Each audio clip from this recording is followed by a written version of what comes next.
My friends, we stand on the threshold of a moment unlike any other. The calendar has turned to September 1st, 2025. To the world, it may seem like another day, another page of time. But in the eyes of heaven, nothing is without meaning. For God speaks, not in the language of men, not in the noise of politics, not in the confusion of the age, but in the still, unshakable voice of eternity. And yet not all will hear it. Not all can hear it. For the word of the Lord is like a trumpet blast that sounds in the wilderness. Those who are asleep will dismiss it as silence. But to those who are awake, it is thunder. To those who are chosen, it is the call of destiny. Consider the ancient days. When Israel turned from her God, he spoke through warnings, through signs, through shakings. The towers fell, the walls crumbled, the land itself trembled, not because he delights in judgment, but because he longs to bring his people back. And so it is now. Look around. The nations rage. Foundations crack. What was once called evil is now exalted, and what was once called good is now despised. Yet even in the shaking, the voice of God resounds, return. Return to me, and I will return to you. But here lies the mystery. Not all will hear this message. Many will mock. Many will dismiss. Many will drown the whisper of heaven with the noise of the world. But the chosen, the remnant, the ones who have ears to hear, will know. They will discern. They will rise. So I declare to you on this day, do not harden your hearts. Do not close your ears. The voice of God is speaking now, calling you out of compromise, calling you out of fear, calling you into the fire of his presence. For the time is late. The day is urgent. The shaking is not to destroy you, but to awaken you. If you are hearing this, it is no accident. You were chosen to hear. You were chosen to rise. You were chosen to stand. Therefore, stand. Take your place. Lift your eyes. Open your heart. For the Lord is near, and he is speaking. Every moment in time carries meaning, though most pass by without notice. What seems like an ordinary date on the calendar is, in the realm of God, a marker, a signpost, a whisper of eternity into the world of flesh and dust. When the sun rises on September 1st, 2025, heaven is not silent, nor is history random. The author of time does not simply allow days to roll forward without purpose. Every turning of the clock, every unfolding of a season, is held in his hand, woven into a greater tapestry that few can perceive.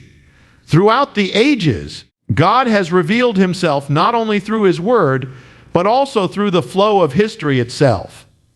He sets times and seasons. He raises up kings and brings them down. He appoints beginnings and ordains endings.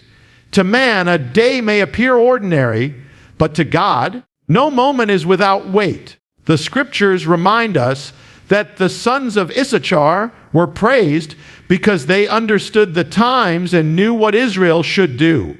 It was not simply knowledge of events, but recognition that God was speaking through the very fabric of time. So it is with us.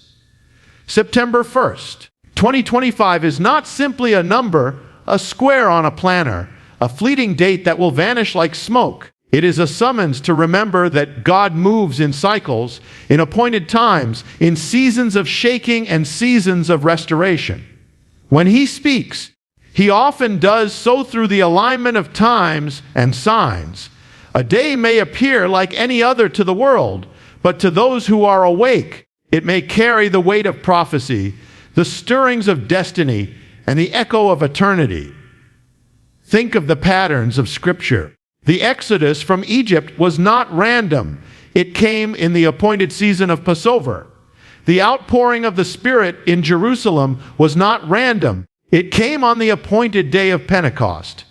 Even the Messiah's sacrifice was not random, but fulfilled at the precise hour foretold. God does not deal in accidents.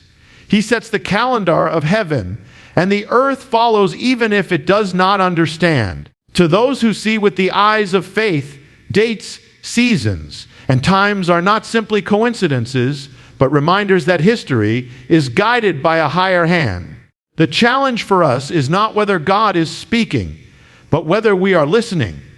The truth is that God speaks continually through His Word, through His Spirit, through the movements of nations, through the signs in creation, and yes, even through the turning of the year and the rising of the days. But the noise of the age, the endless distractions, the storms of fear and the clamor of voices drown out what only the still and watchful can hear.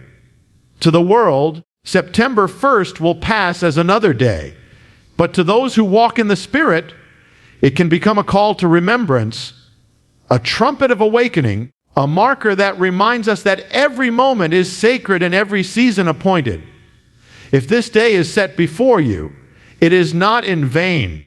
It may be that God is reminding you that He governs not only eternity, but also the present moment. It may be that He is calling you to lift your eyes from the routine and see that time itself is His servant, carrying His messages, unfolding His purposes, and declaring His sovereignty. What we call ordinary, He calls appointed. What we call chance, He calls designed.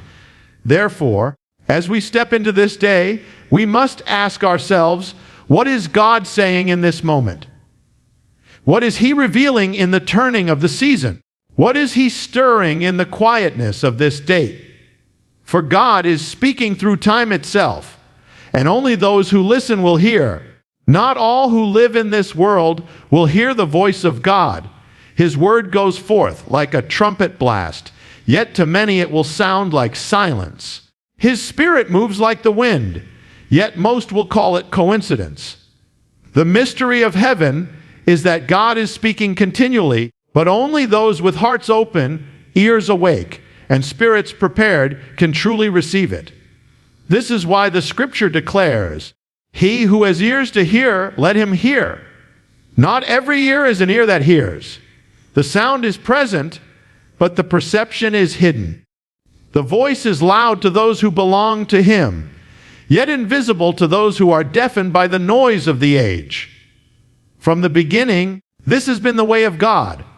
When the prophets of old spoke, some trembled at the words and fell to their knees, while others mocked and scoffed. The same word was spoken, but the effect was different. Why? Because not all were chosen to hear. The people of Noah's day all heard the warnings of the flood, yet only Noah and his family took them to heart. The others dismissed the voice as foolishness until the waters rose and the time was too late. So too in this hour, God speaks through signs, through warnings, through the stirrings of conscience, but most will not hear because their hearts are hardened and their ears are dulled. The chosen are not chosen because they are greater, wiser, or stronger. They are chosen because their hearts have been opened. They have turned aside from the world's clamor to listen to the still, small voice. They are like Samuel, who as a child lay upon his bed and heard the whisper of God in the night. Eli the priest could instruct him, but only Samuel was given the ears to hear the call. The mystery of being chosen is not a matter of human strength, but of divine grace and the willingness to respond. In this generation, the same mystery continues.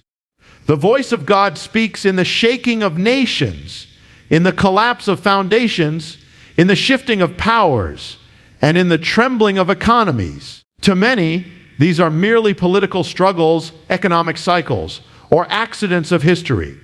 But to those who are chosen to hear, they are signs. They are trumpets.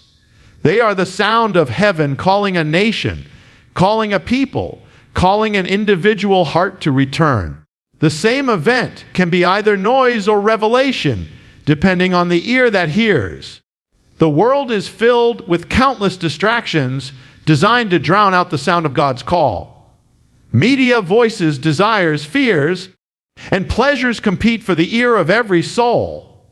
Many will give their attention to these things, and in doing so, they will miss the whisper of eternity.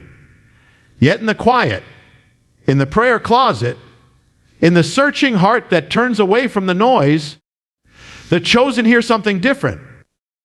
They hear the sound beneath the sound. They hear the message hidden in the moment. They discern what others dismiss. This is why the Lord said, "My sheep know my voice." It is not that his voice is absent from the world, but that only his sheep recognize it. Others hear only thunder, but the sheep hear the shepherd. Others see only coincidence, but the sheep see providence. Others sense only confusion, but the sheep discern meaning. The chosen walk not by sight, but by hearing. They move because they know the one who calls. If you hear his voice today, it is not by accident. It is not because you are wiser than others, nor because you are holier than the rest. It is because you were chosen to hear. You were called to discern. You were set apart to recognize what others cannot see.